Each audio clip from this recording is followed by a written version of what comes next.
Generating power through offshore wind and distributing it to electric vehicle fleets requires a level of high-voltage management that pushes current hardware to its breaking point.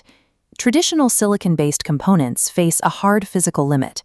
At approximately 125 degrees Celsius, the intrinsic carrier concentration, the density of free-flowing electrons, becomes so high that the semiconductor can no longer block current. At these voltages, standard silicon becomes uncontrollable. Silicon carbide provides a significant physical advantage. Its bandgap is nearly triple that of standard silicon, and its thermal conductivity is 3 times higher. It can operate at temperatures exceeding 200 degrees Celsius while resisting electrical breakdown in high-voltage fields. This chart maps the commercial adoption following these physics. The market for these semiconductors is set to grow from $2.56 billion today to over $11 billion by 2034. Reaching the next stage of global energy infrastructure is tied to this transition from standard silicon to silicon carbide. We manufacture traditional silicon crystals by melting raw material in a vat and slowly pulling out a single solid seed. It is a predictable transition from liquid to solid. Silicon carbide cannot be manufactured this way. Its physical properties create a specific engineering hurdle. It refuses to melt into a manageable liquid. At atmospheric pressure, the material lacks a congruent melting phase. Under the intense heat required to attempt to melt, the compound decomposes. It bypasses the liquid state entirely, sublimating directly from a solid into a heavy, swirling gas. The challenge isn't just identifying the material, it is managing the extreme thermodynamics required to synthesize it. When silicon and carbon atoms bond, they don't always form the same lattice.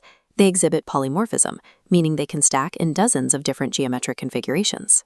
Among these configurations, 3C, 4H, and 6H, the industry targets 4H SiC. Its specific atomic arrangement provides the breakdown field strength needed for power electronics. If you trace the atoms in 4H SiC, they follow a repeating ABCB stacking sequence. Maintaining this sequence is difficult. If the temperature or pressure shifts during growth, a layer of the 6H polytype might form within a 4H crystal. This creates a stacking fault that ruins the wafer's electrical performance. To prevent these microscopic defects, the synthesis process requires absolute thermal stability at the atomic level. Physical vapor transport, or PVT, is the primary industrial method used to grow these crystals without a liquid phase. A PVT furnace houses silicon carbide powder at the crucible's bottom, heated to extreme temperatures between 1800 and 2600 degrees Celsius. The heat decomposes the powder into silicon and carbon vapor. This vapor rises along a Fresnel gradient to crystallize onto a cooler seed crystal. The difficulty lies in keeping that gradient uniform. Even minor fluctuations can trigger random dislocations in the lattice or unintended shifts in the crystal stacking. PVT produces the bulk substrate, but the high thermal gradients make it difficult to achieve the near-perfect structure required for active electrical layers. To grow a flawless active layer on top of that substrate, manufacturers use chemical vapor deposition, or CVD. In a hot wall CVD reactor, precursors like methane and silane flow over a heated substrate at temperatures between 500 and 1000 degrees Celsius. These gases diffuse across the boundary layer and react directly on the surface, depositing a pure silicon carbide layer atom by atom. For research requiring even lower defect densities, specialized labs use top-seeded solution growth, or TSSG. TSSG avoids sublimation by dissolving carbon into a high-temperature metal solvent. This allows the seed crystal to be dipped directly into a liquid solution.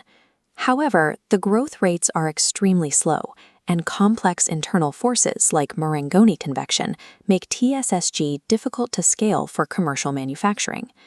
All 3 methods share a common limit: human and traditional software latency. When thermal shifts happen inside the reactor, manual adjustments are often too slow to prevent defects. Standard physics modeling, like finite element analysis, takes too long to calculate the thermal changes occurring inside a 2600-degree reactor.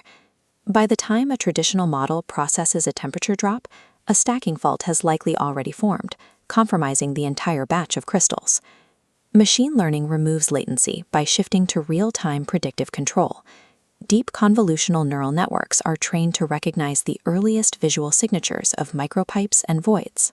Reinforcement learning agents then use this data to instantly adjust gas flow and heater power, stabilizing the growth environment. The results are measurable. Implementing these neural networks achieved a 20% reduction in dislocation density within the PVT process. Using XGBoost algorithms for process optimization has also reduced energy consumption from 200 to 110 kilowatt-hours per wafer, a 45% improvement in efficiency. By outpacing human reaction times, machine learning models provide a level of stability that traditional physics modeling cannot match. The modern production pipeline combines these disciplines, using PVT for the bulk foundation and CVD for the precision epitaxial layers. This hardware is now governed by predictive software, managing extreme thermodynamic environments that were previously too volatile for large-scale production.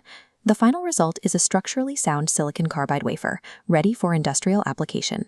These are the components required to sustain the high-temperature, high-voltage demands of a modernized electric grid and electric vehicle infrastructure. We have moved past the thermal limits of silicon by treating crystal synthesis as a dynamic data problem.